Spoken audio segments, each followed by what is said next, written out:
dovolj imam ravnine. Pretekel sem ravnine v Ljubljani 10-15 let in jo imam dovolj. No. Ja, vsako leto grem na Ljubljanski maraton, pa imam dovolj ravnine za nekaj časa. Bilo mi je privzgojeno, da nič v življenju ne dobiš zastonj in da za vsako stvar se moraš potruditi in jaz mislim na splošno, da tega zdaj ful manjka. Otroci iz tebe potegnejo vse najboljš pa vse najslabš. Vedno sta to kraški maraton oziroma polmaraton, ljubljanski maraton, se pravi začetek pa zaključek sezone, pa en trail izberemo v sredini in letos bo to Hagi trail v Idriji. Se pravi, skoraj da 3 šihte sem delal ob tem, da sem imel 2 otroka in pa ženo. In zdaj to, pa še tekel sem. Mladi menedžeri se lahko tudi hitro prevzamemo, se nam zdi, da vse vemo, pa pametni smo, pa ta nagrada, pa ona nagrada, pa zdaj sem vodja tega, pa zdaj sem vodja onga, pa zdaj sem direktor, hoj cara,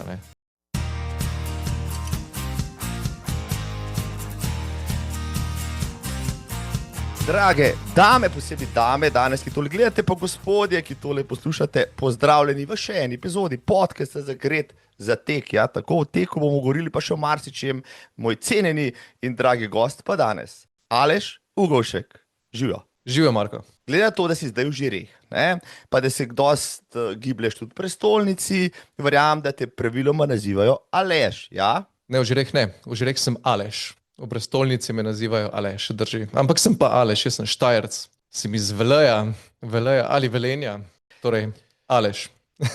Pleja iz Veleja, Aleš, no, ampak v M-Sori, ja, ker delaš, ja, ker si direktor, si jih mogel naučiti, da tako kličejo, ker ti to bolj ustreza, pač, ker si Štajerc, da vedno? Ne, v M-Sori smo vsi Aleši. V Žireh je Aleš, z naglasom na A. In trenutno nas je v M-Sori 1, 2, 3 Aleši smo ostali, prej smo bili pa 4. Zdaj vem, zakaj si šel v Žiri. Ja, in zakaj sem dobil direktorsko pozicijo. To je bil edini razlog in edini pogoj. Zdaj tudi tisti mlajši, ki to poslušate, kako lahka je pota, da postanete mladi menedžer leta, kar je doktor Aleš Ugovšek postal pred kratkim, tudi zato ga imam v tem podcastu, tudi zato, ker se že dolgo poznava, je tudi tekač, poleg tega, da je še generalni direktor M-Sore, ker delajo super okna, da je oče in mož, oče kar 4 otrok, pa ste zdaj to, da je svoje čase plezal, še zmeri teče, kolesari tudi nekaj, pa še kaj počne, teče z voskom, če hočete, pa sicer zanimivo razmišlja. In z njem se je vedno fajn pogovarjati. Aleš, si danes že tekel? A ti povem po pravici, Marko? Lahko se zlažeš, ja. Ne, povej. Danes nisem tekel, ampak sem imel pa zelo dobre namene, da bi tekel. In ne boš verjel, vse sem imel pripravljeno, da bom dan zjutraj tekel, da bom ob 5 šel teč, kakor bi šel pač navadno. Ampak se je moja najmlajša hči drugič zbudila ob 12:30 in začela drugič in tretjič bruhati in sva preživela pol naslednji 2 uri ob vsem tem in ob 5 sem sicer še vedno ostal, duh je bil voljan, telo pa je bilo šibko in nisem šel teč. Pošteno, lepo si to povedal, razlog je dober, ja, argumentiral si tole, nobenemu reči nič, ampak vseeno mi povej nekaj, Duh voljan, poznamo to, mislim, ja, pa šibko meso tudi, pred kratkim si dopolnil tudi, ja, rosnih 40 let, vseeno, ko se ta trojka spremeni v 4, po demografskih podatkih ne padeš več med mlade, pa tudi začneš razmišljati malo drugače, se sam pri sebi opažaš kakšne spremembe, fizične, psihološko, kakršne koli drugačne, zdaj, ko si recimo v 5. desetletju? Ja, ma ne zaradi 40-ke. Tempo se počasi poslabšuje. Križ tu pa tam malo bolj boli, ampak drugač pa niti ne. Na spustih sem počasnejši. To pa opažam. Ne veliko. Še vedno sem konkurenčen, ampak se pozna. Specialist za spuste je Aleš Ugovšek, ja, imel sem to čast, da sem z njim šel parkrat v hribe in potem, ko sva šla od kakšne koče ali pa z vrha, sem ga spustil naprej, mu pomahal v slovo in ga recimo vsaj četrt, če ne pol ure zatem, ko je bil on že v cilju, potem tam srečal ta tvoja spustaška, A zato, ker si malo adrenalinc, ali odkje ti ta talent za to, da si recimo z vrha Storžiča do Sedla prišel v 12 minutah, ne tega početi doma, prosim. Ostali. Nezabeleženega. To bomo Ampak pol povedali. je bil. Ja, bil sem prisoten, mislim, ne vem, lahko si pač nas pač nalagal, ker smo prišli za tabo kar precej, ampak enkrat smo šli na Storžič, smo šli dol iz 12 minut, iz 2132 do približno, ne vem, 1500, to je res hitro, tam še Luka Kovačič ni tako hitro spuščal. Moraš imeti koordinacijo, moč, občutek, pa mal drznosti, da se to greš, a? Ja, jaz mislim, da veliko drznosti moraš imeti. Ne sem razmišljal, odkot to, ker to ne vem, če je kak talent, ampak jaz nisem iz Velenja. Jaz sem iz vasi zraven Velenja in ta vas je uslonjena v hrib. Mi smo pred hišo stalno igrali nogomet in to ni bilo nogometno igrišče, ampak je bila cesta, takoj pod cesto je bil pa hrib. In žoga je ušla v času nogometne igre, ne vem, 10krat, 15krat, 20krat po hribu dol in to je bilo višinskih metrov spusta, jaz ne vem, 100, 150 metrov in si letel dol po žogo in nazaj gor. Da po mojem, da odtot ta koordinacija. Je pa res, da sem pol kasneje videl, da mi pomaga, pa mi tudi to zdaj manj pomaga, da sem nekaj časa vmes, ko smo še živeli v Ljubljani, treniral gimnastiko. Ker sem imel celotno telo, sem imel zelo podprto, sploh pa ta trebušni del in ta mi je pri spustih še pomagal. Ampak ja, jaz kdaj, če bi se opazoval, po mojem, da to so spusti na glavo. No. Ja, jaz sem to videl živo, tega nisem mogel poustvariti, če bi se ubil pri tem. Tako da, če boste šli gledati Stravo ali Šugovšek, pa je to gledati tam zavihek.com, pa jih preštejte, koliko jih ima, pa pogledajte, kateri so spusti. Ja, pa koliko je teh spustov, več kot 30 jih ima, to vam bom povedal. Poba je... Res, a toliko jih je? Nekaj ne vem. Ja, ogromno jih je. Ogromno jih držiš, pa jih tudi mlajši še niso uspeli ti pobrati. Zdaj, glede na to, da si bil, si rekel, tako dober v spustih, pa s katerimi športi si se pa potem še poleg tega fuzbala z bajto pečal, dragi Aleš, v mladosti? Prvi je bil rokomet. V Velenju je pač bilo na tak način. Ena stvar je, ali si šel ob petkih, ali si hodil gasilcem ali pa tabornikom. Jaz sem bil tabornik. Pol pa ali si treniral fuzbal za Rudar Velenje ali pa si igral rokomet za Gorenje Velenje. In jaz sem igral rokomet. Ampak, ker sem bil premajhen, jaz sem bil res majhen, izrazito majhen. Jaz sem šele pol v srednji šoli zrastel nad 1,5 metra. Nisem bil konkurenčen za prvo postavo, pa še za drugo postavo ne. In navadno je bilo pri rokometu, če nisi bil konkurenčen, te je dal trener, kljub temu, da si bil desničar, te je dal na desno krilo, kar ni logično. Na desno krilo je dal navadno levičarja. Ampak si šel na desno krilo, pa to v tretjo postavo in pol zgubiš to motivacijo, da bi igral rokomet. Je bilo pa že takrat v Velenju zelo razvito športno plezanje in to je bilo v isti dvorani kot pa rokomet in pol sem začel konec osnovne šole, mislim, da 8. razred, pa trenirati plezanje. In od takrat naprej sem plezal precej, treniral plezanje. Vse do trenutka, ko sva ženo začela dobivati otroke in pol ni bilo več časa za plezanje. Pol je pa postal čas za... Si kaj resnega, kaj resnega si pol preplezal v svoji plezalski karieri, česar se rad spomniš, ali pa se rad pohvališ v kakšni družbi plezalski, ker se razumete med sabo, kaj pomeni? Nič tako resnega. Resni plezalci, ko bojo slišali, kar bom zdaj povedal, moja najvišja ocena je bila 7B. Je pa res, da plezalci bojo vedeli, kaj pomeni, sem pa Saito 7A+. To pomeni, da sem splezal športno plezalno smer za oceno 7A+ na pogled. Prišel pod njo in splezal prvo. To pomeni, da sem na Tajvanu. Na Tajvanu je plezal, tako? Ja, sem spremljal prek Netflixa. Pa se ti kot plezalec, to je res nor podvig, je mogoče malo preveč nor, da bi komu dal kakšno napačno idejo, da bi take stvari počenjal, ki niso za navadne smrtnike. Se mislim, da navaden smrtnik se tega ne loti, zato ker je prenevarno. Mislim pa, da ta njegov podvig, ki je bil na to stolpnico, da ni bil fizično niti mentalno najbolj naporen. Zato, ker ga spremljam že leta in so, naprimer, njegov vzpon čez steno v Yosemite je bil, po mojem, da bolj naporno. Sem pa tja, kakšnega od teh vrhunskih plezalcev, ne bom rekel alpinistov, plezalcev, ne, potem tudi nese, bom rekel, presoja in tako naprej. In tle pač ena napaka pomeni edino napako v življenju. Ja. Ja, drži. Ja. Mislim, razen če imaš veliko srečo. Jaz sem imel eno tako veliko srečo. Povej več. Sem tudi pri plezanju z višine, približno 7 metrov, sem na detajlu, kjer nisem dobro zagrabil oprimka, sem od tiste višine letel dol do skalne police in se v tistem trenutku sesedel, ampak na koncu vse, kar je bilo poškodovano, je bil precej odlomljen prst z 2 operacijama kasneje, ampak sem pa preživel. Te taka izkušnja naredi mogoče potem bolj preudarnega ali kaj podobnega, ali pač ne? O ja, tete, takrat sem svoji ženi obljubil, da sem šel zadnjikrat v življenju v bolnico. Jaz sem bil namreč, ne vem, če je statistika taka, ampak odkar sva ženo začela hoditi, mislim, da me je vsako leto ali pa vsaj vsako drugo leto me je peljala v bolnico, ker sem si polomil ali nogo ali roko. In to je bila to je bila plezarija tista, ki je bila posledica. Ne, sam plezarija. Ne, sam plezarija. Tudi ostale. Plezanje, mislim, da je bilo enkrat nogomet. Jaz sem rad počel stvari na polno. Še vedno jih, a ne, tudi na poslovnem, družinskem področju, vse posod počneš na polno stvari. A to pomeni, da preziraš polovičarje, če grdo reče, če te sprovociram, ne, da ljudi, ki se ne potrudijo dovolj, potem jemlješ malo z rezervo. A? Ne, nasprotno. Ne bi rekel polovičarji, ampak jaz celo spoštujem ljudi, ki se znajo dosti dobro kontrolirati. Teda ne, niti približno ne preziram. Ne. Bi si kdaj želel v življenju, pa sam sebe učim, da režem te amplitude, da niso tako visoke. In zdaj niso več toliko.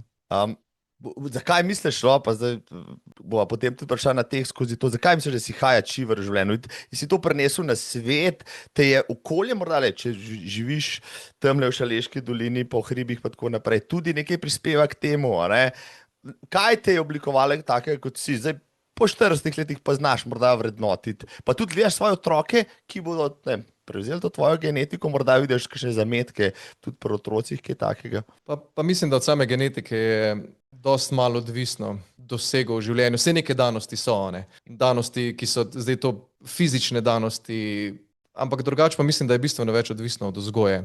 Jaz mislim, da je ta primarna vzgoja je bila v osnovi tista, ki mi je dala eno vztrajnost, eno natančnost, predvsem pa kar sta mi ata pa mama dala, je bil odnos do dela, ne? Pri nas se je pač delalo, kdaj se je mogoče delalo, pa v detajle moglo kaj pospraviti do nerazumnih mej, ampak sem hvaležen zdaj, ko sem odrasel, zato ker bilo mi je privzgojeno, da nič v življenju ne dobiš zastonj in da za vsako stvar se moraš potruditi in jaz mislim na splošno, da tega zdaj ful manjka. Mislim, če česa ni bilo pri nas doma, ni bilo permisivno vzgojeno, ampak je bilo, da delo šteje. Delo vrednota, ja. Ja, je pa res, da pol v nadaljevanju, če že govorimo o neki poti, je pa taka vrsta vzgoja, kot je bila mogoče pri nas, lahko pripelje odraslega človeka hitro do izgorelosti. Sam v enem trenutku življenja nisem bil davč od tega, nisem izgorel, ampak sem bil pa zelo po tanki meji sem hodil. In takrat se je tudi zložilo ene par stvari v življenju, tudi osebnih stvari, kjer sem bolj predelal skozi terapije. Tudi svojo otroštvo postavil na novo, nekako odnos z ženo, predelal vse skupaj in mislim, da sem tudi tu zrastel v mogoče malo bolj modro odraslo osebo. Čakaj, zdaj, da si me sprovociral ti, 40-letnik, ki izgleda najbolj uspešen človek na svetu, ki obvladuje vse to z lahkoto z eno roko, in družino in šiht, mi je zdaj zelo iskreno povedal, da je s pomočjo terapije obvladoval pač življenjske izzive. Kakšno leto, zdaj že 2 leti nazaj, sem imel prijatelja podobnih let kot ti, ko so tule tudi tekača, ko so govorili o izgorelosti. On je tudi izgorel, mislim, da je še to podoben leten kot ti, otroci, služba in tako naprej, profesura, karkoli. No, ti si se temu breznu uspel izogniti, ampak ne sam kot trmast. Jaz sem eno generacijo 10 let prej, mene so pa učili pač, da pomagaj si sam, pa ti bo Bog pomagal, pa ne priznaj, da je kaj narobe s tabo, ampak ti očitno si pa uspel dognati, da sam ne moreš rešiti vseh svojih težav in si šel ven po pomoč in to je bilo tisto. Moraš beseda ali dve okrog tega, no, ker mi je res zanimivo. Ja, sej v resnici takrat ni bilo neke druge možnosti ali pa ene vrste ponižnosti, ne? Ker najprej si moraš priznati, ne, da ne moreš stvari rešiti sam in da so stvari, na kjer nimaš odgovora, ki jih ne znaš in kjer ti lahko drug pomaga. Zložilo se je to vse skupaj v življenju. Takrat sem še delal prvič v M-Sori, a ne, bil je zelo intenziven tempo, pa ne zaradi tega, ker bi mi ga, naprimer, moj vodja, moja takratna vodja nalagala, ampak jaz sem si vedno sam nalagal, ne 100% dela. Jaz sem v tistem trenutku, jaz sem bil vodja projektov v M-Sori, vodil sem strateški razvoj v M-Sori, vzporedno sem polprofesionalno moderiral dogodke, zraven sem še bil profesor oziroma vodja predmeta na višji šoli za oblikovanje materialov, se pravi skoraj da 3 šihte sem delal ob tem, da sem imel 2 otroka in pa ženo. In zdaj to, a ne, pa še tekel sem. In to vse skupaj zložiti, ne, pride do točke, ko tudi telo ne zmore več, sploh če otrok ne spi. In to je bil trenutek, jutro je bilo to. Bila je moja hčerka, imel sem jo na rokah, mislim, da je bila ura 4:30, 5, ni spala, bila je bolna, jaz sem mogel pa oddati še en projekt in je spet začela jokati v rokah in jaz sem bil toliko utrujen od vsega, da sem preprosto užgal z roko v kovinska vrata, tam, kjer smo jih imeli v stanovanju. Prvič, drugič zlomil roko in potem sem rekel, čakaj malo, zdaj pa tu je treba nekaj narediti v življenju. In potem so se začele stvari spreminjati, posledično z vsem tem se tudi začne odnos rušiti. In zdaj, da pa narediš kaj na odnosu, moraš iti pa na terapije. In zakonske terapije so v resnici neke vrste psihoterapija za zakonce in pa tudi osebna psihoterapija, kjer v osnovi razdelaš, odkot nosiš en nahrbtnik v odnos. In takrat sva to in sem tudi jaz sam zelo dobro predelal in sva postavila na pravo mesto vse za naprej. Se ti zdi, no, pa gremo naprej, da je v Sloveniji govora o terapiji, govoriti o terapiji je še zmeraj malo tabu, ne? Da terapija je za neke resne težave, da bi se človek, sem spoštovanjem, tvoje težave so bile izjemno resne, ampak se mi zdi, da se o terapiji vedno bolj sicer, no, ampak kakšen imaš ti, recimo, imaš vpogled, pa si se srečeval tudi z ljudmi, ki so tudi šli recimo na ta način malo sami sebe spoznavati, pa reševati odnose in tako naprej. Se premalo tega poslužujejo, to hočem reči, ne? Opcije je vedno več, bi morali s tem več govoriti, tudi zaradi tega, ja, da kakšno stvar rešimo, preden je moče nepovratno. Jaz poznam veliko ljudi, ki so šli na terapije, skozi terapije in to sem jih spoznal na tak način, ker sem jaz v pogovoru povedal, da sem šel skozi terapije. In pol, ko to ugotoviš, da ljudje na glas ne želijo povedati, zato ker je to, sploh ne vem, a je to tabu, ampak vsekakor pa terapija ni zelo dobro sprejeta v splošni družbi, še posebej pa ni seksi, a ne. Tako je seksi, ne vem, hujšanje, pa skrbeti za svojo podobo in tak naprej, ja, pa hoditi v fitness. Tako. In ko bo to prišlo, jaz pravim, da vsak, in to prav vsak odrasel človek, bi mogel iti skozi eno seanso orang terapij, da bi se sam s sabo pogovoril s pomočjo terapevta, bi videl, a ne, odkot izhajajo njegovi odzivi, njegovo obnašanje in jaz mislim, da bi bil svet ful lažji. Marsikjer svetovni predsednik, vključujoč ameriškega trenutnega predsednika, pa še marsikoga drugega, bi bilo zelo dobro, da bi se pogovoril že zdavnaj prej z enim terapevtom, da bi mu pomagal razčistiti ene stvari, ker bi bil svet lepši. Ja, če ste odnesli, spoštovane, pa če zdaj nehate poslušati, nekaj ste odnesli tega podcasta, razmislite o tem, kar je zdaj Aleš povedal, se mi zdi zelo pomembno. Jaz sem imel tudi dosti zadrego o tem govoriti, z ljudmi, kakšne, da bi samo o tem razmišljal, ampak ja, zdaj, ljudje, kot si ti, mi to stvar bolj približajo in to, kot si rekel, kakšne stvari, to, da greš, karikiram zdaj, k spovedi, k fajmoštru, ker ti dajo odvezo za tvoje grehe, ni dovolj, nekdo... Razen, če je dober, a ne. Razen, če je dober, pa je tista spoved pogovor, a ne, ker marsikjer duhovnik je skorda na nivoju psihoterapeuta ali pa, ja, in ti lahko zelo pomaga, no. Sam sebe, ja, včasih ne moreš rešiti, ja, to je res, rabiš koga drugega. Mogoče za intermezzo, no, ko si prej spraševal o ljudeh, naprimer pri vseh 3 finalistih za mladega menedžerja, vsi 3 smo šli skozi terapije, takšne in drugačne. To je bilo javno povedano, ko smo imeli finalni nastop. Ergo, milenici nova generacija menedžerjev, ki zdaj je aktualna in prihaja, ne, o tem pač nima več zadrege govoriti, to ni več stigma, ne, to je nekaj, kar o čemer lahko prosto govoriš in evo, to me veseli. To me veseli in zaradi tega mogoče ste vi naredili nekaj več, če ste to javno govorili na takem dogodku, kot je mladi menedžer leta. Ne. Je tek lahko terapija, Aleš? Je, ne bo pa rešil tega. Tek je lahko super terapija, zato ker jaz se sam s sabo veliko pogovarjam na teku ali pa razmišljam. Predelam ene probleme, predelam ene izzive, pridem drugačen domov. Jaz sem na teku naredil ogromno stvari, jaz sem na teku napisal doktorsko disertacijo, se spomnim. Jaz na teku rešujem ene izzive v službi, jaz na teku pišem pesmi, jaz na teku pišem kolumne. Ne da pišem, ampak pridem domov in pol spišem.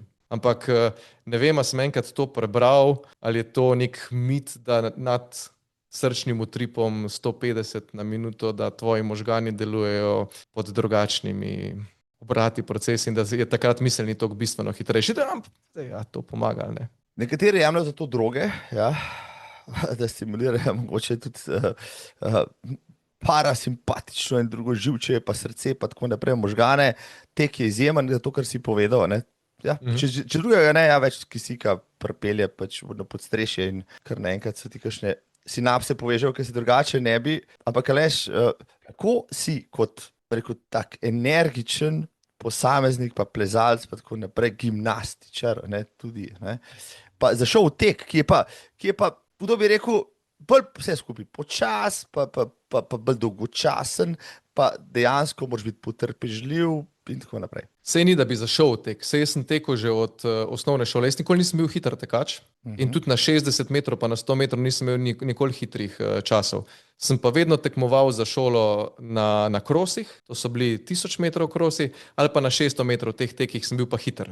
In zdaj, ko gledam nazaj rezultate, pa jih primerjam z rezultati mojih otrok, jaz ne vem, a se narobe spomnim ali pa smo bili res dobri. Res dobri. Se spomniš kakšnega rezultata, no, z tistih časov? Ja, se. 1,42. Če ne celo 1,40 na 600. Vse 1,40 ali bolje je izjemno. Ja. 6,41. Ja, teda na te dolge proge, ne, sem bil vedno soliden, ne vrhunski in pol se pa nisem toliko velik tekel, ampak ko sem bil pa študent, sem pa vsake tokrat sem šel pa na Rožnik teč, zato ker sem v Rožni dolini živel v študentskem naselju in smo šli fanti teč. Preden smo šli na žurko, a ne. Ja, mogoče zato, da je malo bolj primlo.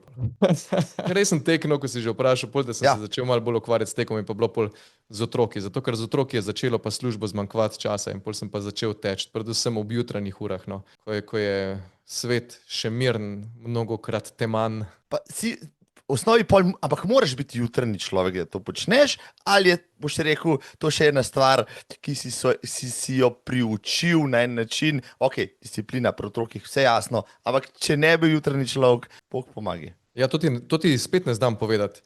Jaz že od otroštva zgodaj vstajam. A ne, je bilo treba v šolo iti, mi smo bili iz vasi, je bilo treba na avtobus iti in si se pač mogel občasno zbuditi. Jaz sem leta in leta tudi pomagal očetu med vikendi, kot dijaško, študentsko delo in to so ob sobotah šla zgodaj na pot. Ata je bil tišler, mizar in midva sva po celi Sloveniji montirala lesene ograje. In tudi med poletnimi počitnicami, ko je bilo treba iti na teren, to se je štartalo pred 6. zjutraj na pot, da sva začela, ne vem, ob 7. v Mariboru montirati ograjo. Mislim, da je bilo tudi to privzgojeno. Verjetno pa je nekaj tudi pogojeno telesno, da sem zjutraj zelo enostavno funkcioniram, zvečer pa niti ne.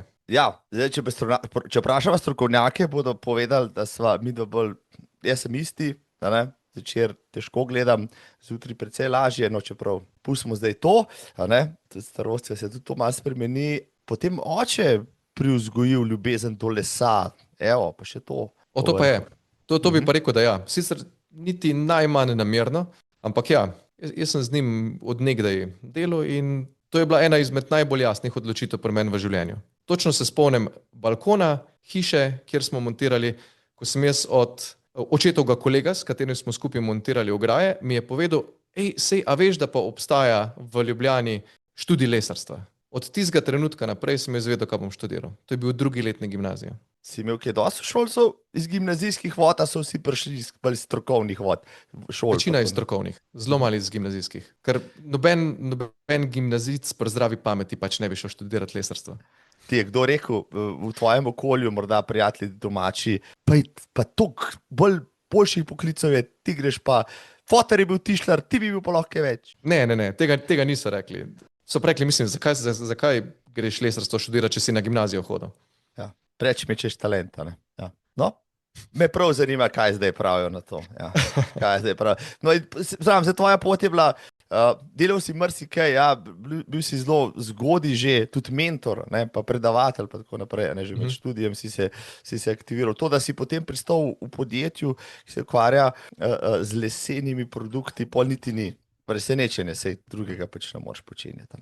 Ne, ni presenečenje. Jaz sem po opravljeni diplomi sem se zaposlil na oddelku za lesarstvo kot mladi raziskovalec, kjer sem bil na podiplomskem študiju, sem bil sošolc z mojo kasnejšo vodjo, ki je zdaj direktorica mizarstva. In midva sva se že, ne vem, zadnji 2 leti sva se hecala, sej čez 2 leti pa pridem v EMSORO, čez 1 leto pa pridem v EMSORO in tako je bilo. Ja, ko sem enkrat opravil doktorat, sem dobil, še malo hitreje sem ga naredil, pa sem šel v EMSORO. Ampak potem si rekel, potem si iz EMSORE, ki ti je bila dobesedno usvojena, ne? Pa za jadro še spet nazaj malo v prestolnico, bil si na gospodarski zbornici, z inovacijami si se ukvarjal. To zaradi tega, kar si prej povedal, da si rabil pač tudi odmik od tega, ali je kakšna druga stvar povzročila, da si šel mogoče ta obzorja širiti še malo za nekaj let tudi v Ljubljano? Ja, vse je sovpadlo. Eno je bilo to, kar sem prej povedal, ne? Da je bil en prelomen trenutek, ko sem mogel tudi zamenjati okolje.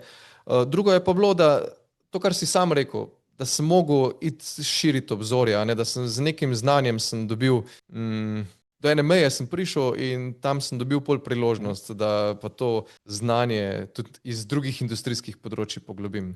Teda mogoče eno zanimivost, ko sem zanj študentom povedal, pa to si dobro zapomnite. Jaz čist vsakič, ko sem menil službo, vse do zdaj, ko sem se nazadnje vrnil v EMSORO, sem vedno šel na novo delovno mesto za nižjo plačo. Kar ni glih logično, a ne? Ampak vedno sem sledil znanju pa izzivom. Boš rekel, tem se reče kaj, potrpežljivost, ne? Ponižnost in potrpežljivost, ker slej ko prej pač to znanje pač tudi lahko se samo od sebe monetizira, no, če... Ja, to oboje dvoje pa en stalen razvoj, želja po znanju. A ne se vmes, a ne v vmesnem času je pol plača rasla. Da ni bila nazaj. Ja, pol sem šel pa spet na malo nižjo, a ne? Pa je spet rasla, pa spet na malo nižjo. Na tak način. Ni to ravno pogosto, ne, izbira, recimo, ko razen, če ti je res grozno v nekem delovnem mestu, da bi ljudje menjali včasih, rekel, kako varno službo si imel, ampak ja, varno službo, na kateri se navadaš, je težko zamenjati. Posebej ženi reči, veš, žena, dal sem odpoved, grem drugam, pa reče, koliko bo pa povišice, pa ti rečeš, ne, 200 evrov mi už posodila zdaj. Ne, tega ni bilo pri nama. Je žena razumela pač tvoje aspiracije po tem, kar hočeš v življenju narediti, oziroma kaj je tvoj cilj? Ja, niso. Mislim, pri nama se večina odločitev se dogaja na oboje stranskem razumevanju. To, da ona je pač poročila lesarja in je vedela, da slej ko prej bo pristala v žireh. Ne, tega ni vedela. Tega niti približno ni vedela in tega niti jaz nisem vedel. Ampak... Ne. Naša želena destinacija v času korone je bila drugje. Mi smo živeli v Ljubljani in smo začeli že gledati, da se bomo preselili nazaj na Štajersko, celo zgornjo Savinjsko dolino, ampak pol je prišlo povabilo nazaj iz EMSORE in ko sem ga sprejel, sem rekel, lej, mi se moramo seliti, ker če sprejmem to delovno mesto in EMSORA kot podjetje, ki ima tudi skupnost kmetov, jaz moram biti del te skupnosti. In se moraš preseliti, moraš tem okolju živeti, ne samo iz praktičnih razlogov, pač pa tudi iz pripadnostnih, ali kako bi temu. Ja, res je. Je pa res, da smo se preselili v čudovite konce, na vas nazaj, oba žena sva iz vasi in tudi otroci zdaj rastejo na vasi in ena močna skupnost je v vasi. Odlično, mislim, živimo na 720 metrih nad ljubljansko meglo, na eno stran gledamo Triglav, na drugo stran gledamo Snežnik, raj na zemlji. Mislim, ne moreš, ne moreš. Lahko človeka vzameš hribov človeka ne moreš zares, in se pravi, si počutiš kot doma, saj si tam zdaj doma in tle boš zdaj. Ja, Ja. ja. Pa hribi, kar si rekel, no, to je res bila vedno moja ljubezen, hribi. Ful. Po hribih takoj, zdaj samo nekaj mi povej, kaj si rekel, da živiš v Žireh, zdaj ti ne boš pač tega naglasa žirovskega nikoli zadobil. Kaj pa tvoji otroci? Pridobivajo. Ja. Jih je hecno poslušati, a ne? Recimo, a ne? Ne, v resnici ne opazim, zato ker sej ta govorica je ves čas okrog mene, da niti ne opazim. Pa sem vesel, da pridobivajo to. Lokalno. To govorico bi si pa zelo želel, da bi ohranili en delček tega našega velenjskega naglasa in da ne bi rekli tako pa kako, ampak da bi ohranili tak pa kak. Malo se še z ženo trudiva, ampak zmeri redkej je to.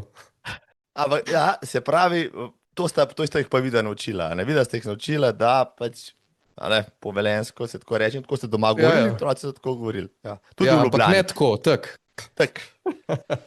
Kak tak? No, sicer, a ne, če bi šel majčkeno dlje proti Škofji Loki, bi te tam že lažje razumeli, ja, tako, pa se spet, mislim, kako zanimivo, ne, kako so različne. Narečja zelo podobna, a ne, čeprav so tako oddaljena, ampak ja, Slovenija ima itak več narečij, ja, kot pa recimo jezikov na svetu, kar je super, a ne, meni je to super, zato pa še vsi se razumemo med sabo, a ne, trezni in pijani in tako naprej.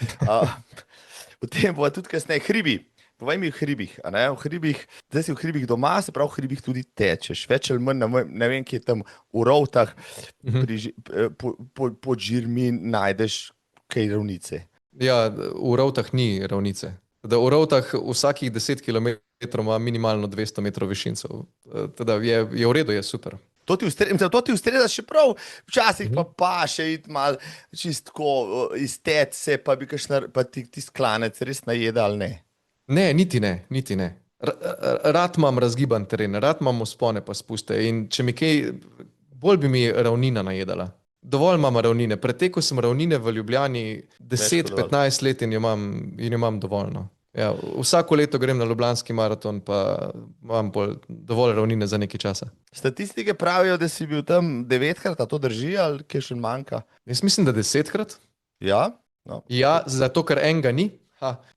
Zato ker enega ni, pa ga štejem pod 10. in to je bil v času korone, ko je bil ta virtualni. Tako. In sem ga se prijavil in pretekel in tudi dobil tisto medaljo. Teda ta je 10. No, vidiš, to zanimivo je, da oba sta tekla ta virtualni maraton, in na spletni strani Ljubljanskega maratona je objavljen, ni v rezultatih mednarodnih statistik, ga ne upoštevajo, škoda. Ampak ja, kako ti gledaš na tiste čase? No? Takrat si živel kje? Takrat si živel še v Ljubljani? Ja, jaz z eno nostalgijo gledam na tiste čase. Povej.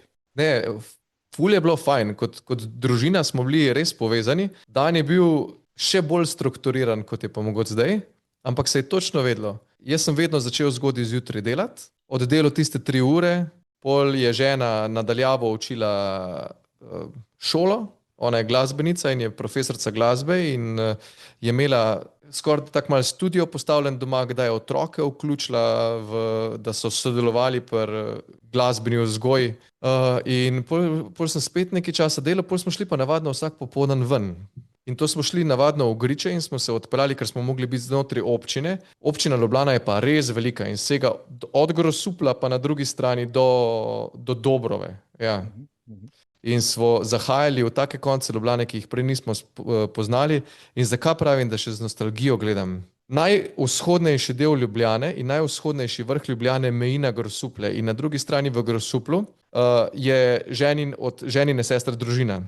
In mi smo se srečevali tam na tistem vrhu, ker je točno na meji in z Duškotom, ki je od ženine sestre mož, so vsaki svojega konca prinesla pir, izmenjala in je bilo veš verjetno tako pa včasih, ko se je švercalo čez mejo. In na vrhu tega hriba je en tak velik travnik in so se otroci igrali skupaj. Zato gledam z nostalgijo. Po drugi strani je bil pa to en tak zelo težek čas, smo imeli tudi smrti zaradi korone v družini in to v bližnji družini, teda smo zelo resno jemali vse ukrepe in doživeli smrti in bolezni. Tudi moja, tudi žena. Ja, mislim, vsi tisti, ki smo karkoli doživeli tega ali pa bili v stiku s tem, nikoli nismo z lahkotnostjo gledali na to, niti gledali kot to neko zaroto ali pa ne vem kaj. Kot si rekel, ne, jaz sem si zmer želel šolati otroke na domu, korona mi je dala to priložnost, potem sem to željo izgubil, ja, za zvečne čase, ker ni bilo tako romantično, kot sem si predstavljal, ampak je bilo pa lušno, ne. Si ti kdaj razmišljal, ok, ti imaš pač tako pozicijo, da si to ne moreš privoščiti, morda pa žena, ki je pač je v prosveti, da bi šolala otroke na domu? Ne, nisva razmišljala.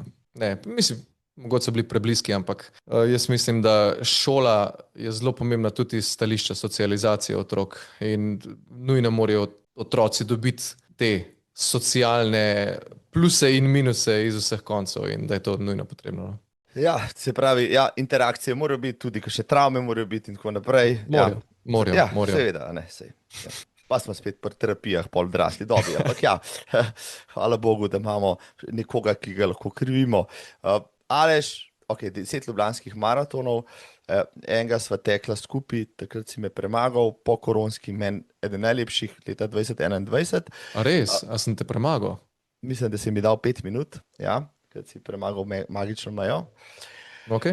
30, ja.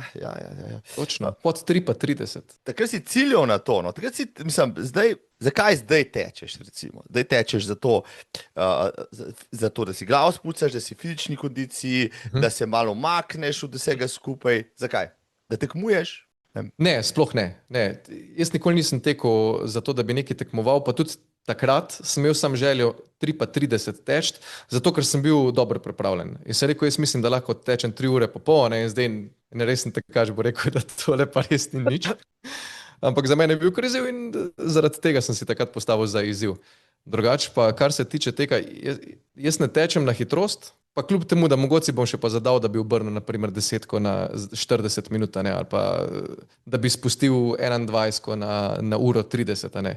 Teda mogoče se še za to odločim, pa mislim, da bi še lahko zmeri dosegel, ampak ful bolj so mi izziv dolgi teki, da ko prideš po tokih urah v ono mindfuck sceno v svoji glavi, tako to bi rad doživel enkrat, ne, zato imam tudi enkrat željo odteči 100 mil, ampak počasi, naj otroci porastejo.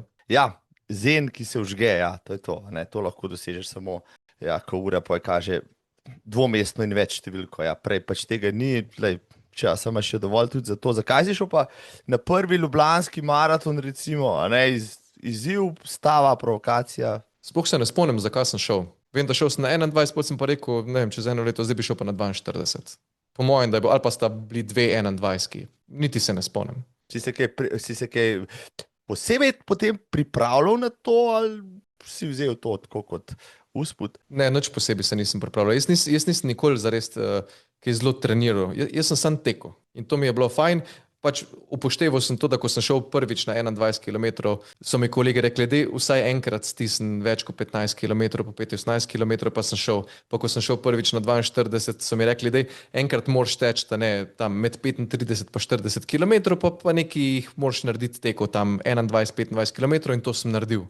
Zelo se mi je poznalo, jaz ne vem, je bil to 3. maraton ali pa 4., ne vem točno, kjer je bil, jaz se sam spomnim nenormalnih krčev v nogah, zato ker tisto leto pa nisem bil pripravljen in sem podcenjeval. Po mojem, da je bilo to glih eno leto kasneje od tega ta hitrega maratona in sem vzel to z levo roko in sem rekel, v redu, jaz bom šel, se itak kapa 42 km, 4 ure ga bom pa že obrnil. Ampak če me ne bi na cilju čakali žena pa otroci, ko smo se zmenili, da me čakajo, jaz bi na 30 km nehal, zato ker jaz imel take krče, da sem hodil, tekel, mislim, to je bila groza. Ampak ja, prišel pa si, odstopil, mislim, si pa toliko, da ne bi odstopil, razen če bi bilo življenje ogroženo. Pa mislim, da ne bi odstopil, resnici, ja. Pa se sem še zmeri polaž prišel, mislim, da je bilo 4 pa 13, ne. Tak še zmeri kukar toka, ne. Ampak sem pa za zadnjih 10 km porabil 1 uro pa pol, ali koliko. Kar boleče, mislim, je, a ne? Je. Ja, je. Trening ponižnosti, a? Je. Ja. Mislim, lepo, veš, ker od tistega trenutka naprej sem rekel, nikoli več na maraton nepripravljen. Kolikrat sem jaz to rekel že? To me še ni izučilo, ampak ja, tebe pa morda je eno, v končni fazi. Letos seveda boš šel na 30. obletnico Ljubljanskega maratona v teč, pač to razdaljo, tle ni debate. Ne? Jaz smo že prijavljeni. Jaz 3 teke na leto odtečem in to so tisti 3 teki, ki gremo za MSOR. Vedno sta to Kraški maraton oziroma polmaraton, Ljubljanski maraton, se pravi začetek pa zaključek sezone, pa en trail izberemo v sredini in letos bo to Hagi trail v Idriji. To smo že prijavljeni in te 3 teke že imam. Se pravi, to motiviraš zaposlene, da tudi grejo, dobijo kakšen bonus zaradi tega, jim častiš štartnino. Mislim, časti se štartnino. MSOR plača vsem štartnino. Ja. Zdaj, ki ekstra dobili poleg tega ne. Je pa lepo bilo spremljati, ker to smo začeli, ko sem bil še prvič v MSOR-i. Takrat se spomnim, da sem šel do direktorja, pa da sem rekel, jaz imam tole idejo, pa jaz bom vse speljal sam alahka. In smo začeli, po mojem, da smo šli takrat na Ljubljano, prvi maraton, pa nas je šlo 5, no zdaj nas gre že čez 15 na te teke. To je super. Se pravi, si jih tudi ti zmotiviral na en način, z gledom ali pa že tako z vabilom? Pa ne vem, če sem jih jaz. A veš, sej prvo leto jih gre 5, pol naslednje leto jih gre 8, zato ko so še 3 slišali, da je bilo fajn. Pol pa, če je to ena kontinuiteta, pa zadeva, tako pa vsaka zadeva raste. Ne? To je tudi ena izmed stvari v življenju, pa ne samo pri športu, posod. Samo vztrajati treba. In zaradi tega največ, ali to strategij, ali enih planov, propade, zato ker nismo navajeni vztrajati. Pa naj bo to hujšanje od novega leta naprej, naj bo to podjetniška strategija, karkoli. Samo vztrajati treba, ker večina ljudi ne vztraja. Trpljenje je božja mast. Marsikaj se zgodi lahko, nič se ne zgodi v enem tednu, marsikaj se zgodi v enem letu, tako rekoč, ja. Če so že pri tem, tudi pri teku, pa še sploh to veljano, saj ne vem, zdaj se veliko gibliš tudi v gospodarskih krogih, pa s partnerji, pa s drugimi gospodarstveniki, zaznaš kaj dost, bom rekel, morda tudi menedžerjev tvojih let, starejših, mlajših, ki bi se tudi ukvarjali z vzdržljivostnimi športi? Ja, jih je. Ne izključno s tekom, ampak precej kolesarjev. Tudi vse. Ne bom rekel, da jih je zdaj večina takih, ampak je pa precej, ki jim je šport en filter. Vsak rabi en filter. Ste se kdaj dobili na sestanku, sestankovali, bom rekel, na kolesu ali pa na teku? Jaz sem že to delal, ja. Ne vem, če z direktorjem, ampak s kakimi sodelavci pa. Pa se ti zdela to zanimiva oblika, ste dorekli, kaj se je dal kaj doreči, je bilo lažje, težje? Ne, za to, da bi mogli nekaj doreči, niti ne.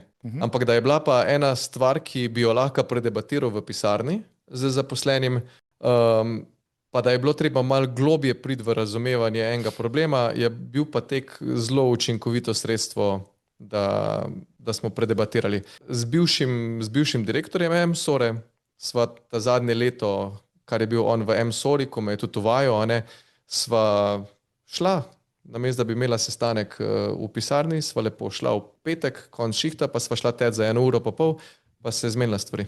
Predebatirala pa. Se še kdaj dobita, pa te še kaj popraša, kako zdaj stvari peljejo? Vse se. Je pa zdaj v zasluženem pokoju in se mi zdi, da manj doma v žireh kot pa po svetu.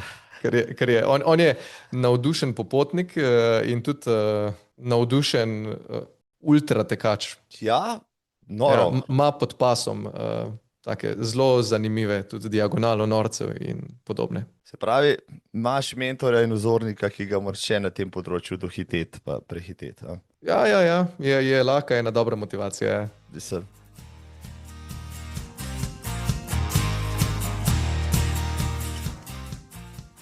Da so se spoznala, bom rekel, prav zaradi tega podcasta, je tako. Drži. Ta zgodba je zanimiva, ja. Prej sem se že pogovarjala o tem, pa daj ti mi, prosim, povej zgodbo. Mislim, da bo zdaj, 5 let. Mislim, da bo 5 let, to so bili še začetne epizode, no, z Valerij Wolfgang smo zdaj govorili in potem se je zadeva odprla. Tako. Kaj se spomniš od takrat? Spomnim se, da sem tekel zjutraj ob 5, tema je bila. Poslušal sem podcast, kjer si ti gostil v Valerij. In hec je bil v tem, da sem točno v tistem trenutku smo mi imeli na Gospodarski zbornici en projekt povezovanja gospodarstva in kulturnih oziroma kreativnih industrij. In Valerij je izhajala iz kreativne industrije. In takoj, ko sem prišel domov, še slekel se nisem, zato ko nisem hotel izgubiti momenta, sem pisal Valerij, sem jo pač pobrskal, ne vem, a si dal ti kontakt in tep, in sem napisal živijo, ne poznamo se, sem pa ravno kar izteka in sem poslušal podcast med vama. Marko, tebe dajem v vedno, sam to, da veš, da si naj jo spoznal. Z Valerij sva se povezala in smo pol tudi začeli določena sodelovanja, ki so pol naprej napredovala. Ta sodelovanje in dejansko povezali gospodarstvo in kreativne industrije. Midva sva pa pol ostala v stiku in sta svetova trčila čez nekaj časa pod Storžičem, isto ob 5 zjutraj. Mislim, kakšni lepi spomini, Ja. Aleš, recimo, da moramo spet iti možakari kdaj na Storžič, ker se mi zdi to taka lepa tura, pa ne bremeni, bom rekel, tudi časa za družinsko življenje bistveno. Smo se pa tam marsikaj pomenili, no, pa na 2000 svet mogoče malo drugače izgleda. Ja, tek 4 poročenih, ne je to. Tako, in to klanec, tako, ja. Štart ob 5, prihod v dolino po mojem, da ob 8 in ob 10 vem, da navadno smo mogli biti nazaj v Ljubljani, ker je imel, ne vem, smo zmeri tak termin izbirali, da je moj sin imel nastop. Kot nalaž, ti si ga predlagal, ampak to je bilo tudi vsaj motivacija, da smo res hitro stopili tam v klanec. Takrat si tiste kome podiral, ki pač jih ura ni zaznala, tako da, ja, nažalost, ampak to bo zmeraj ostal pač nezabeležen kom. Hribih, kdaj si bil nazadnje v hribih, Aleš, zaresnih hribih, recimo? Ne vem, kaj so to zaresni hribi. Pa deva reči, tako, Decembra sem bil v Sredogorju ali pa tako naprej, visoko. Decembra sem bil na Tolstem vrhu. Si šel zares, tako na polno. Ne, na sestanek sem šel. Res. Z enim poslovnim partnerjem sva se pogovarjala, da se morava še decembra dobiti in pol sem mu napisal, da greva v hribe, pa se bova dobila tam na sestanku. In sva šla, zato ker on živi pod Storžičem in sva šla na Tolsti vrh. Vse je Tolsti vrh, a ne? Vse si prav povedal, Tolsti vrh, potem sem se spustila dol na Kriško goro in nazaj. Nisva šla na drugo stran, na malo Polano, pa tako naprej. Ja, zato ker on je od tam, ja. Aha, ok, vrhunsko. Tam so vse poti lepe, tam je tudi en čudovit trail, prej si omenil traile. Ja, videl sem, da nekaj si jih že odtekel, srečala so se enkrat na Knap trailu, ampak ti pač izbiraš nove traile tudi za vaše zaposlene, recimo, ne, zato da vidite več Slovenije tudi na ta način, ali kako, pa tudi sam jo tako raziskuješ. Ja, včasih nismo tekli trailov. Zdaj pa zadnjih par let pa jih, ampak bolj izbiramo te lokalne ali pa lokalne teke. KBK trail smo tekli, Kopačnica, Blegoš Kopačnica, zdaj gremo v Idrijo. Lansko leto sicer nismo šli na trail, ampak smo šli tek 4 mostov v Škofjo Loko, teda bolj pokrijemo te lokalne, da tudi malo podpremo. Sam pa skoraj zihar ne bom šel 2krat na isti trail, ker mi, ne vem, to je pa ena stvar, ko je ne maram delati in to sem ugotovil tudi pri plezanju. Jaz nisem maral večkrat iti v isto smer, tudi če jo prvo nisem splezal. To sem se bolj učil, da moram ponavljati. Če v prvo nisem splezal, pač nisem šel. In ko grem enkrat na tek, pol na ta tek ne grem več razen te Ljubljane, a ne, pa... Nekje moraš trike delati, nekje ti zdrese pod kožo, ampak vse, kar reštec zjutraj, greš tudi na isto traso, kot si šel prejšnji dan. To pa. Ampak tu grem z drugim namenom, pa navadno poslušam še kakšne oddaje zraven ali pa kakšne knjige poslušam. Glede na to, koliko stvari počneš v življenju, še moderiraš kakšne dogodke, si še nastopaš v javnosti? V javnosti nastopam, moderiram pa izključno mogoče enkrat ali pa 2krat na leto, pa to pro bono. S tem sem zaključil in tu pa tam pa pride predvsem kakšna okrogla miza, kjer mi je tematika ful zanimiva. In pol rečem, ja, to bi pa z veseljem jaz moderiral, ampak pro bono, nič ne želim za to. Imam drug interes, da ta tema ne dobi eno težo. No, si tudi bil si, vem, da v Starški zbornici zelo aktiven podcaster, ker si... Ne, tisti podcast še obstaja, ali ne? Mislim, da neč obstaja več, ko si ti šel... Ne, 40 epizod se je posnelo, Gravitacije. Še zmeraj je dosegljivo, ne? Epizode so še vse dosegljive, ampak v arhivu so vse, ni pa več tega podcasta. Ja. Potem si osnoval tudi podcast z ekipo v M-Sori, kamor si šel, ne? Ja. Hiša, ja. Ta je še aktivn, zdaj zadnje mesece je na stand-by, ampak lahko napovem, da bo že marca bo išla prva epizoda, zdaj po nekem mesečnem premoru, ki pa bo tudi v video obliki. To, upgrade. Ja, Slišal? ja. Mislim, vse prav. Ne? Rabimo malo konkurenco, ambientom in vsem ostalima. Ne? Da imamo še kakšne druge vsebine, ki jih bomo gledali. Danes vsi se gledajo. Jaz sem imel to čas, da sem bil gost v tem tvojem podcastu, seveda sem mogla iti teč v Res je. hrib. Ja, pa sneg je bil, pa veter. Ne bom povedal, a ne. Nič super izkušnja je bila. Na a ne. mrzli vrh sva šla. Tako, ojoj, ja, pa seveda si me takoj prizemljil, da si imel že več hitrejših gostov, ja, ampak to je Ni dobro. res, ni res, ni res. To pa ne. No. Mislim, da, ja, ampak kje sem se seveda, ne. Je pa bil gost, a ne Dejan Paravan, to pa drži. In tudi z njim sva šla teč, preden sva snemala, ja, na mrzli vrh. To si imel običaj, da si gostom ponudil tudi to opcijo, ali Ne samo izbrancem. zdaj mi še bolj v čast. Vem, da si me vprašal, preden sem šla tole snemati, če bo tokrat brez teka, sem dejal na žalost, no, ampak ta tek bo potem naknadno izvedla, ja, a ne, v Bova. najnih urnikih bo najla pač priložnost. Zdaj, 4 otroci, a ne, za 4 otroke pač se tudi odločiš, a ne, skupaj z ženo sta to dognala. Sam si vedel, da bo to najbrž izziv ob tem, ko so te čakali tudi poslovni izzivi, tudi osebni konc koncev, a ne, vedel si, da kakšna stvar pač ne bo šla več skozi, mogoče to tvoj miselni proces okrog tega, no. Ne, ni bilo takega miselnega procesa.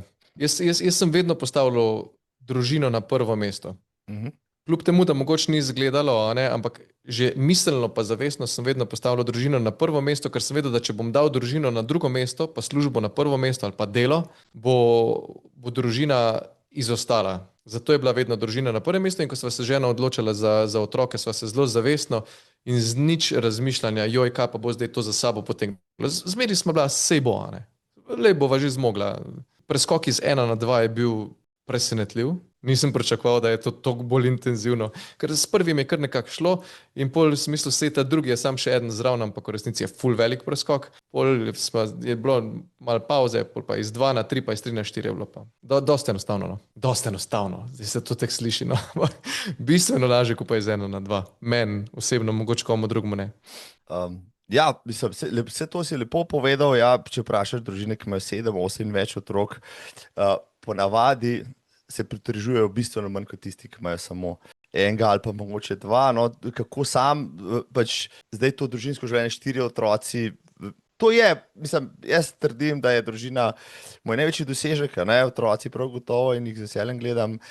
Kako ti zdaj vso to dinamiko spremljaš, kako te navdaja, s čim te navdaja vse skupaj, no, kar si ustvaril to zadevno. To, kar si rekel, tudi sam z velikim ponosom gledam na to. Mislim, če me vprašajo, na kaj si ponosen v življenju, bom rekel, da sem ponosen nad svojo družino, na ženo pa 4 otroke.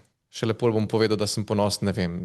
Mislim, zelo sem ponosen, da sem direktorjem SORE, pa da mi je bila ponujena ta priložnost. Sem tudi hvaležen za to.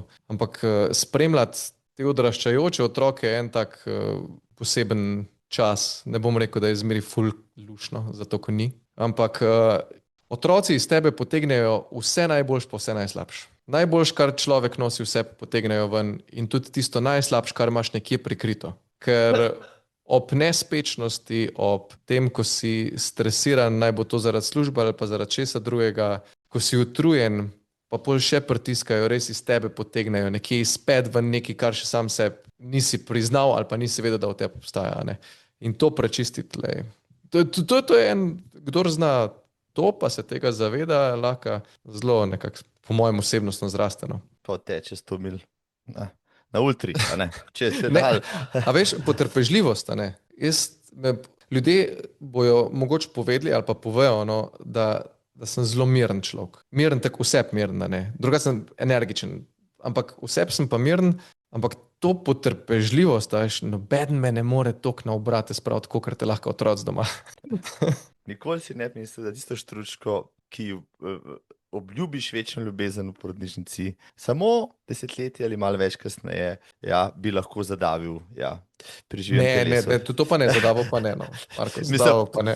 Jaz pač karikiram malo, ampak ja, kot ti, da nikoli si nisem predstavljal, da te otroci lahko spravijo do takega psihičnega stanja, ne, kot te lahko, ampak to je... Po drugi strani ti dajo pa tako ljubezen, kot jo noben drug ne more dati. Evo, a ne. Zato tega pač ne moreš primerjati z čem drugim, kar počneš, ustvariš v življenju, a ne. Nič ti ne bo, bom rekel, tako bogato, pa je pač, ne vem, starševstvo. Tako da 4 otroci so tisto, kar sta zdaj ženo dognala, da je dovolj. Ja. Je dovolj.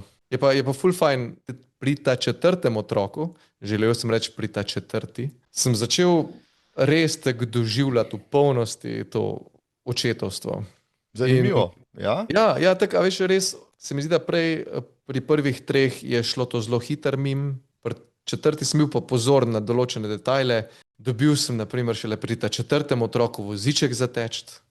Mislim, podarili so mi ga eni kolegi in pol sem lahko pretekel prvo leto pa pol, dokler se ni zares uprla, ta mala, da ne bi več, sem pretekel 100 kilometrov, ne vem, nisem jih štel, ampak po mojem, da sem naredil z vozičkom 800 kilometrov. Nor. Tako po rovtah, okrog in okrog, pač tist orang voziček. In to je bilo super, no. Drugače ne bi niti približno toliko tekel, zato ker z vozičkom, ne, sem lahko pa ne sam zjutraj tekel, ampak sem šel tudi popoldne teč.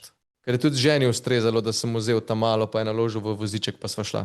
Menda si zraven potem še poslušal kakšno knjigo ali pa kaj tazga, ne, Bog ne daj, še kaj v čem razmišljal, tako da si bil, rekel, več opravilen, no, prav, da moški ne more biti več opravilni. Ha! Saj ni zdravo, veš.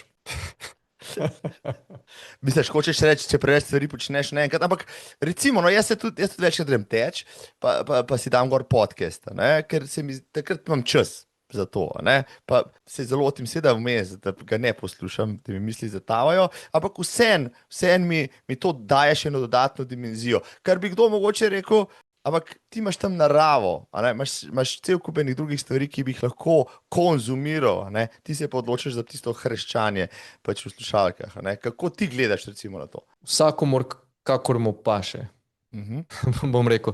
Mislim, meni paše, ne, to je pač čas, ko ga lahko izkoristim tudi za poslušanje, pa nisem nič manj v stiku z naravo.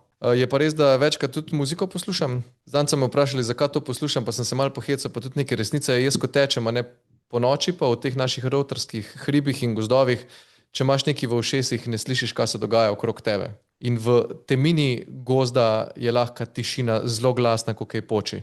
Če imaš pa v ušesih muziko pa, ali pa nekaj poslušaš, pa tega ne slišiš. Teda mogoče celo kdaj kak medo grem in pa da sploh ne vem. Teda podcast, muzika, mogoče zanimivo, ampak en komad sem imel vedno, velikokrat, ko sem delal res hitre spuste. To me zanima, evo. Ker sem si ga dal, so mogli biti pa kratki spusti, ali pa sem si naštel, ampak ta komad je bil Nearer My God to Thee, od BYU Vocal Point. In to je tak komad, ko, a ne, kar malo ironično, a ne, da se na spustu, ko greš na polno, si daš komad bliže tebi, gospod. No, ampak ja, takrat kaj si ti počel, ja, si bil res zelo blizu včasih, ja, gospodu, ja. Ampak ja, sem dal štart in potem sem se sam spustil in je bil en tak flow. Tvoji spusti, zdaj mi povej, imaš kakšnega, ki ti je res ljub, no tako, rekel si, rad odkrivaš nove stvari, ampak kakšen spust, ki ti je pa tist, a ne, epski, a ne, tam bi pa ga imaš v glavi, pa ti je res dobro uspel, ali pa si večkrat šel na. Kje si se vse spuščal? Ta iz kokrškega sedla mi je eden takih res, ko mi je ratu na polno. Iz kokrškega sedla proti Kamniški, ja? Tako, tistega mislim, da še zmeri držim, pa kar z lepo razliko. Eden najbolj epskih mi je iz Kamniškega sedla dol v Bistrco, ampak tega mi ni uspelo, je ful dolg je in na koncu ni več toliko tehnično zahteven in jaz na tehnično manj zahtevnih spustih nisem več toliko konkurenčen. Tam, kjer je veliko enih skal, pa moram preskakovati skale, pa je tehnično zahteven spust, sem konkurenčen, drugače nisem to hiter. Drugače pa ful mi je dober iz Krima okay. Ne vem, kjera vas je tam od spod, ampak zelo direkten spust dol je. Ne, Strahomir, kaj neki... Strahomir, zna bi, da je Strahomir. Nekaj takega, no, ja. Ja, tam je zelo dober. Lej pa tale iz Storžiča mi ne da mira.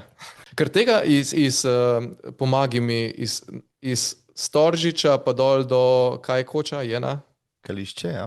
Kališče, a ne? Iz Kališča dol ga pa še mislim, da tudi zmeri držim rekord iz Kališča pa v dolino. Ampak tega iz Storžiča dol do Kališča mašina, a ne? ta mi ne da, tega bi mogel. Dobro, se žena ne posluša tega, le upam, dotlej ni zdržala, ja. Da bo videla, kaj ima Aleš za letos, ja, za letos še v planu. Je pa Mogoče en kratek, pa sladek, no ta mi je pa še res. Je pa v Velebitu, tam, kamor hodimo na morje, v kamp, je pa še nevaren, zato ker je čez tiste velebitske skale. In če se razsuješ na tizmu spustu, se res razsuješ. Ta je pa kratek, pa sladek. Ampak ga držiš, imaš kom tam, držiš Imam. kronco, seveda. Imam. Absolutno. Tokrat je šel, da je vzel, pa ne pa pridejo vsi turisti tega sveta to podirati. Si se kdaj na teku, rekel si polomil, si se na plezanju, pa na fuzbolu, kaj pa na teku, glede na to, da si adrenalinc? Polomil se nisem, sem pa večkrat toliko obrnogležen, da sploh ne vem, kako je cel stal, ampak res obrno.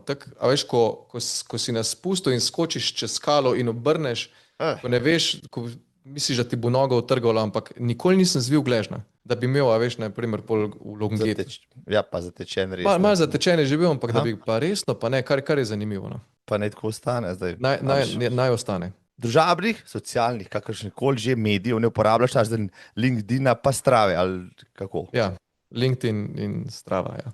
Ok, pustimo LinkedIn, to je pač za poslovne zadevščine. Stravo pa uporabljaš tako, ker se ti avtomatsko ažurira, ali daj tudi kaj pošpegaš potem zdaj, koliko imaš kilometrov višincev, pa kaj si naredil, pa tako.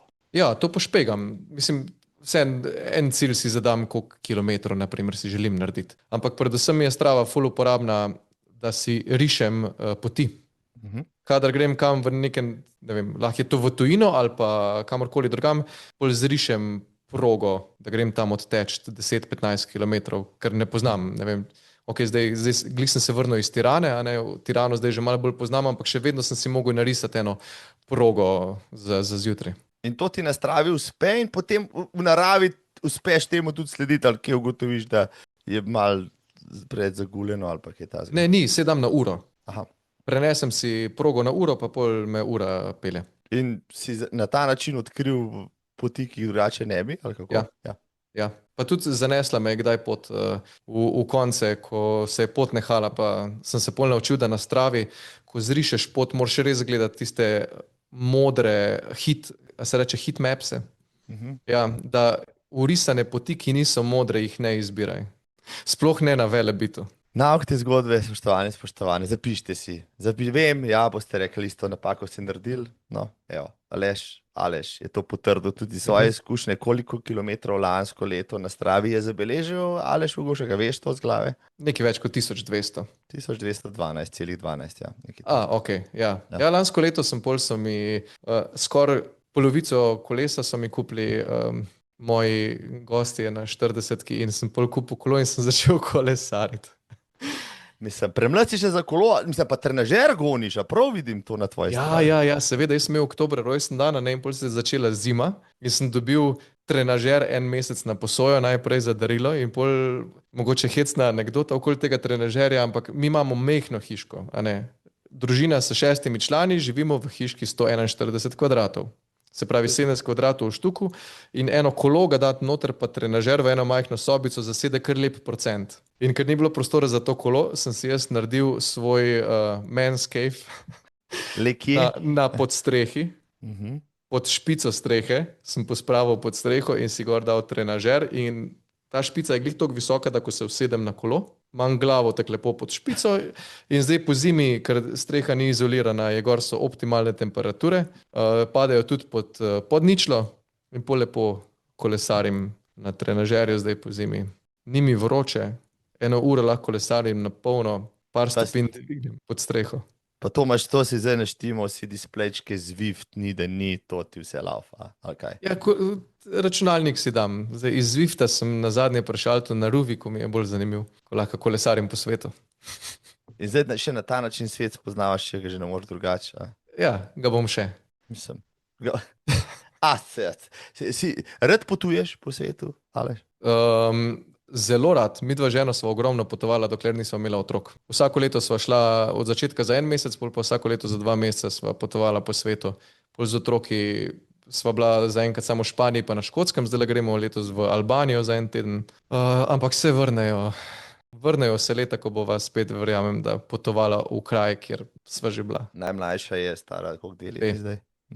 No, ja. Bo še nekaj časa, Bo, upam, ja, bo, da se bo, bo. da bodo se ti časi Bo. vrnili, pa se bodo.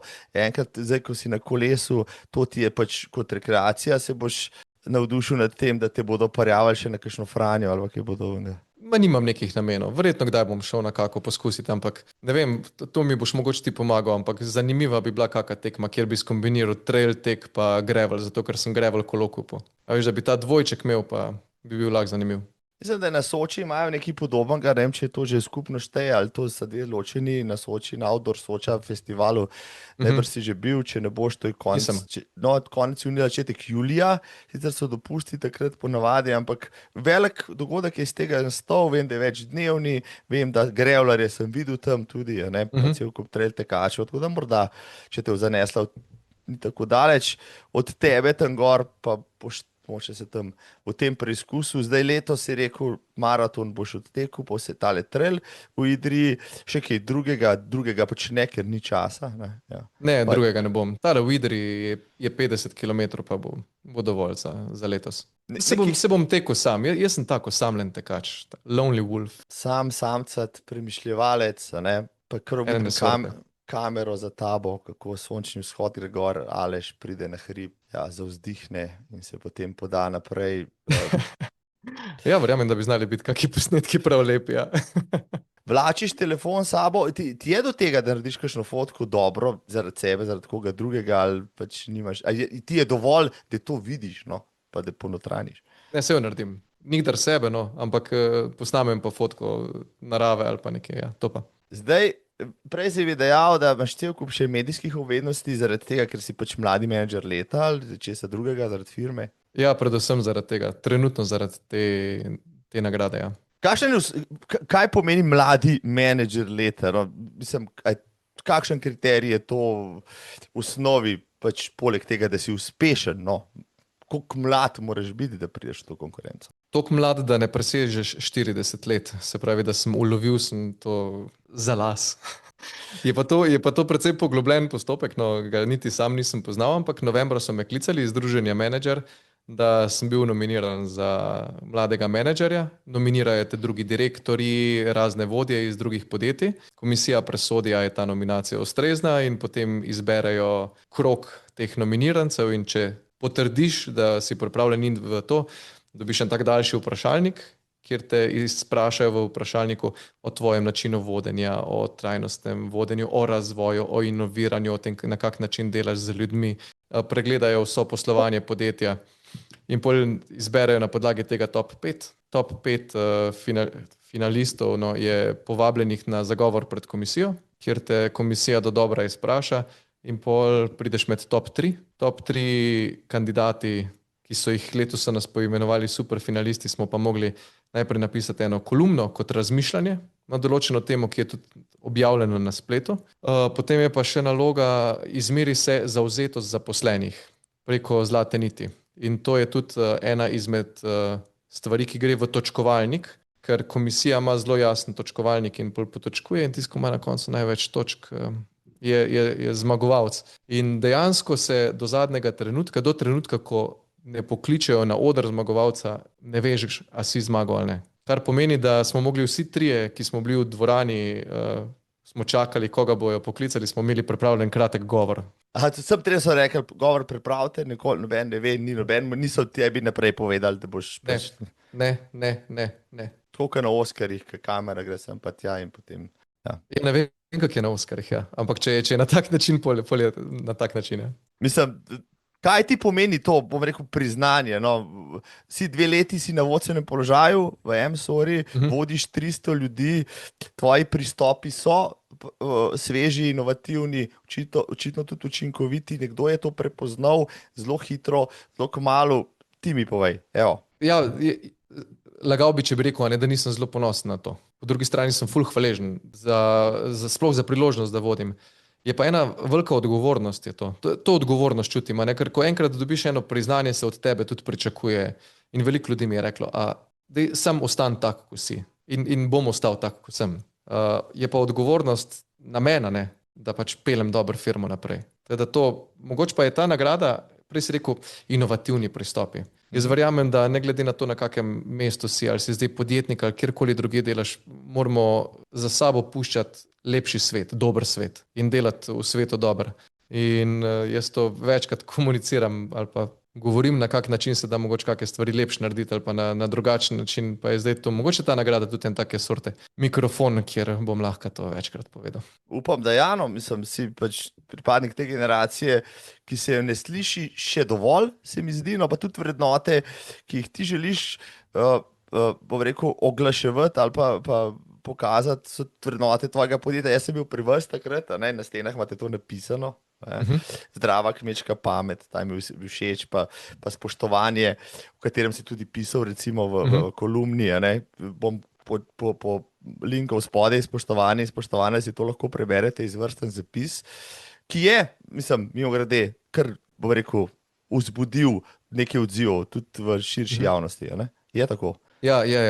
Bila je mogoče taka malo bolj direktna kolumna, vezana na dogodek, kjer smo bili predstavljeni 3 superfinalisti za mladega menedžerja in je bila situacija, kjer je nastopila eno mlado dekle s kitaro. In tako se je razpasla ta zabava ali pa ta začetni uvodni formalni del, da so ljudje počasi pobegnili stran in ko je imela zadnji nastop, nas je tam v prvih vrstah ali pa na stolih še delo, še sam peščico, ki smo ji na koncu zaploskali in je bila taka trenutek, ko me je zaznamoval, pa sem o tem napisal, kakšen zgled smo mi vodje.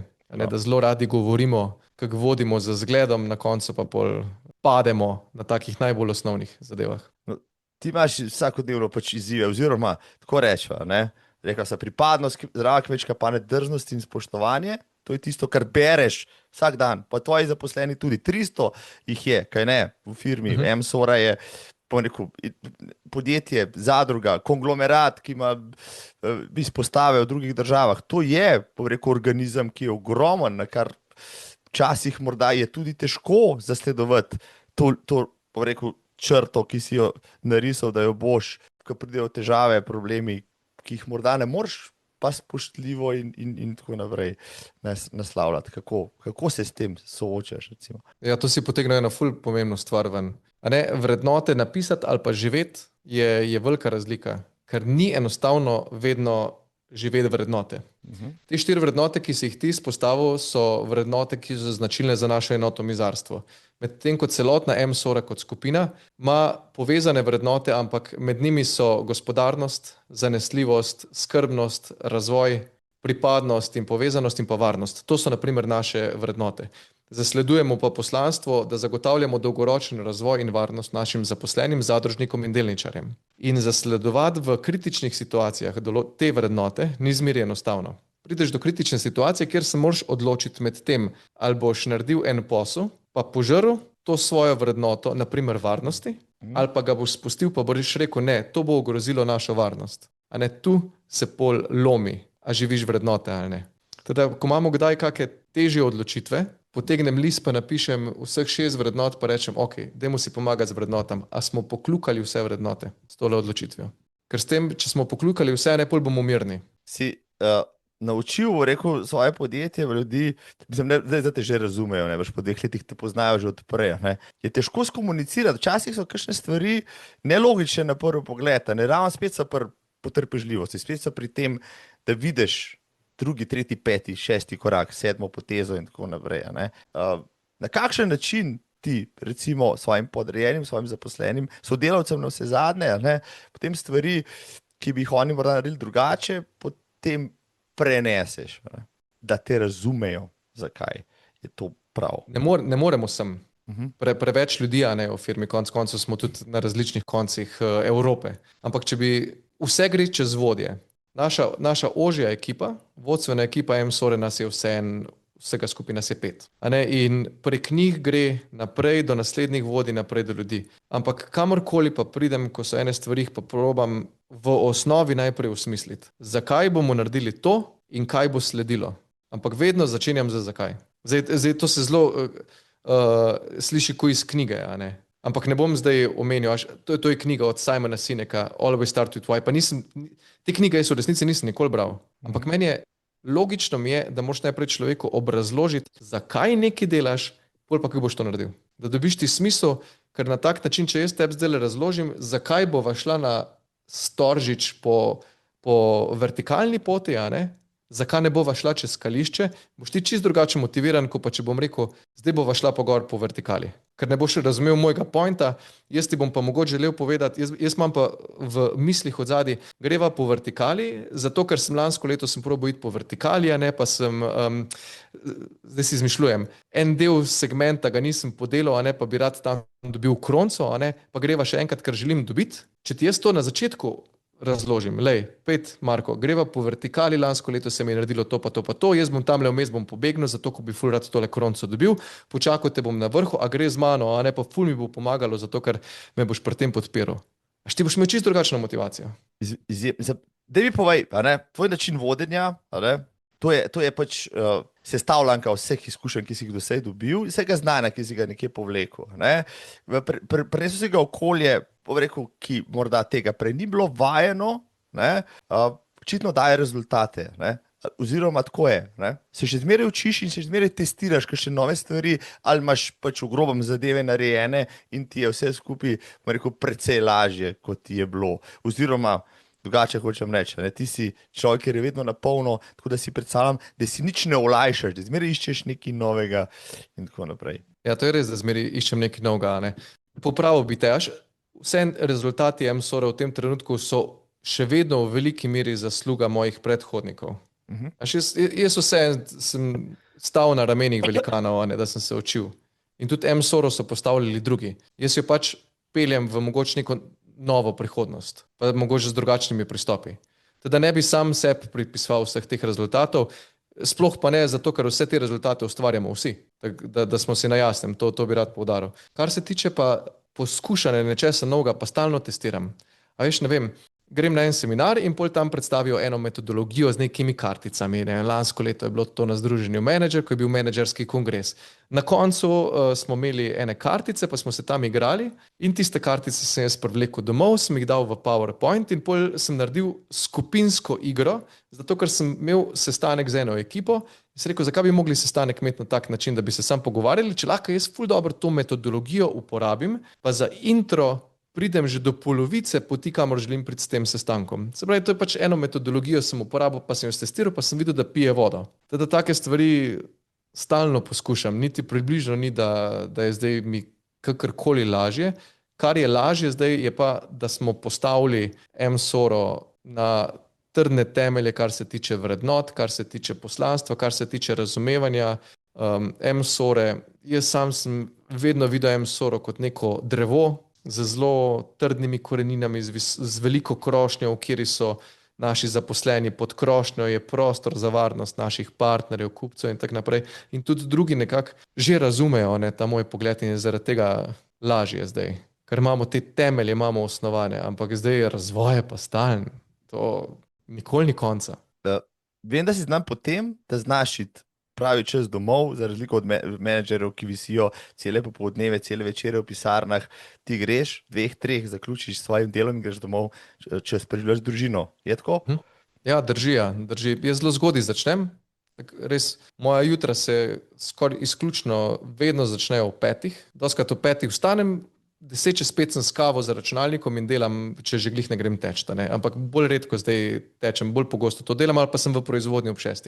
Teda jaz do 2 tistih 8 ur ne že delam, če bi kot prisotnost. A ne? In se pa trudim, da sem doma tam nekje do 3, da tam malo poberem v vrtcu ali pa je žena pobere, zato da imamo nekaj od popodneva. A ne? Ampak to so samo ure prisotnosti, ali kako naj rečem. A ne? Jaz imam vseeno, pa imamo neke seje, pa zvečer, pa sem, pa tja. Če bi rekel, koliko pa ti delaš, ne, pač pri meni miselni pogon, kar se tiče službe, je stalen.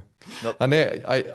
Jaz berem knjige, ne, jaz se trudim brati maksimalno knjig in člankov, ne. To je vse za službo, pa za moj razvoj v službi, pa to ni nikjer ur, pa nikoli ne rečem, da je to delo. To je tako malo. Se pa res trudim, da grem domov, da smo z družino popoldan doma maksimalno, to imam v glavi in ljudje so se tudi navadili. Ja, ne za Alešem se dela sestanke ob enih se začne ta zadnji sestanek, ali pa ga imajo zelo zgodaj zjutraj, ni problem, lahko ga imamo tudi ob 5. To sem hotel slišati, tudi Aleš Ugošek, ki je discipliniran v tem pogledu, da pravočasno se opravi in ima družinsko življenje, se ne more upreti temu, da dela ne bi nosil domov, ker ga ima v glavi, ker je pač to delo zahtevno. In se kdaj ne moreš spati zaradi svojega dela, si bil kdaj prestrašen, morda takrat so ti ponudili to delovno mesto, si bil kdaj nervozen in nesiguren vase. Ne, vedno sem dobro spal. Jaz sem zelo strukturiran človek.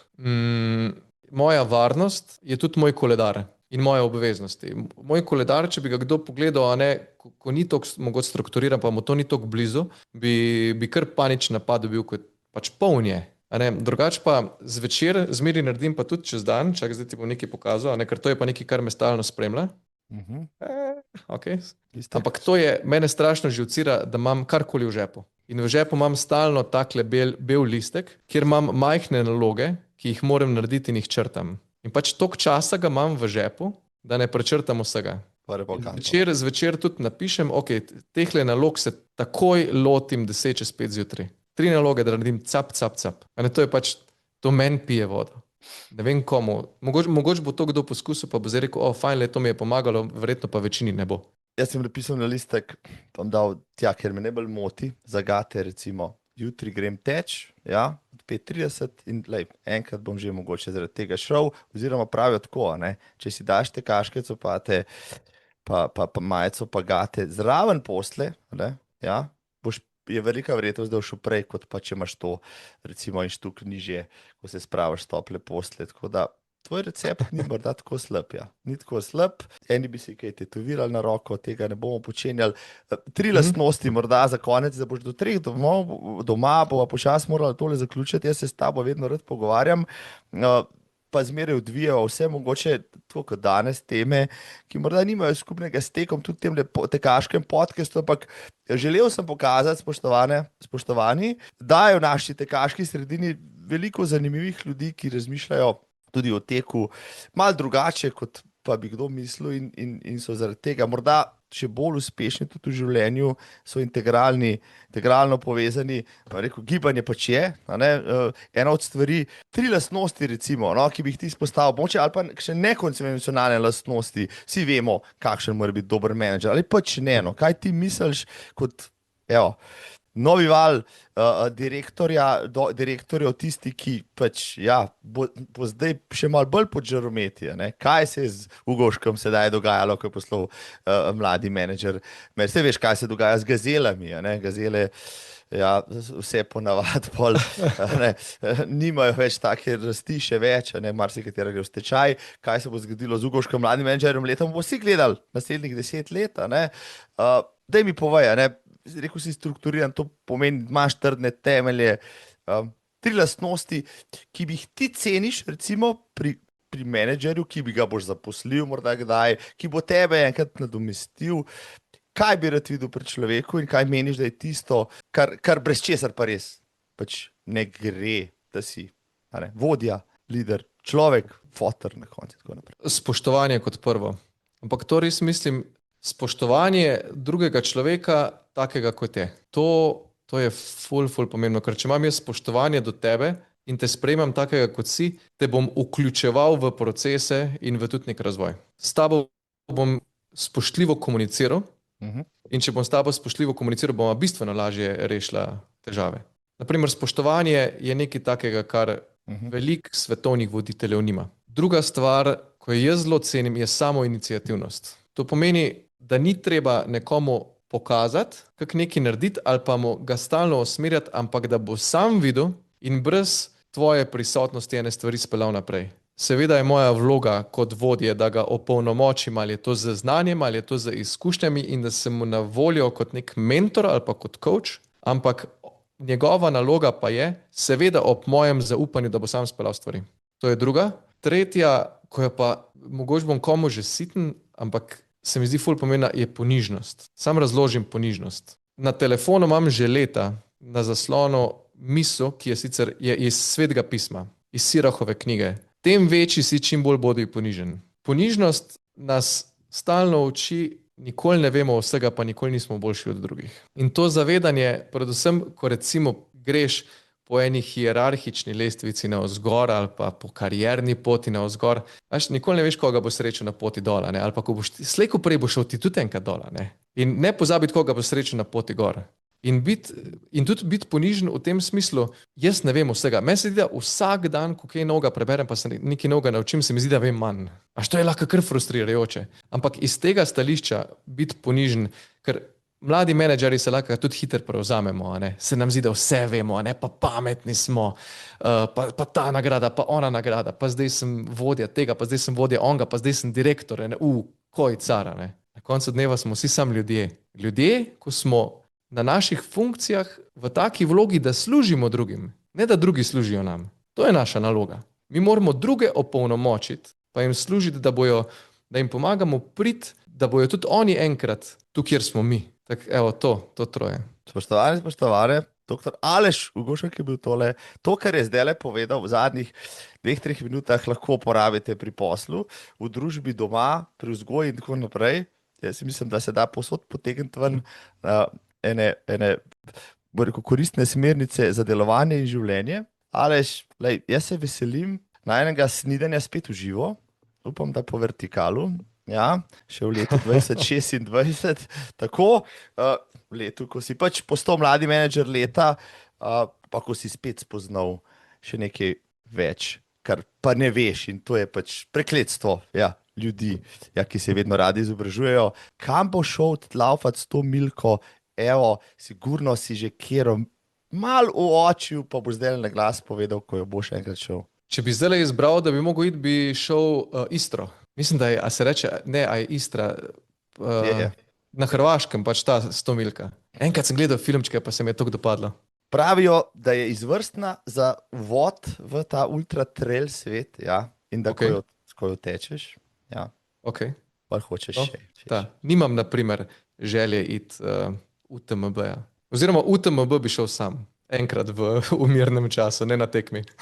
In ravno v tem, eno kolumno zdaj za tekača, ravno na to sem se referiral, izvrstna misel za konec. Aleš, hvala ti za skoraj 2 uri tvojega časa, zaključil se pravočasno, da prideš domov in zaživiš družinsko življenje. Kot rečeno, sem vesel, počaščen, da si mi dal toliko svojih insightov, pa toliko enih, novih misli za predelati, vse ostalo pa se vidi. Hvala. Marko, hvala tudi tebi. Tudi jaz sem bil počaščen, da sem lahko bil tvoj gost.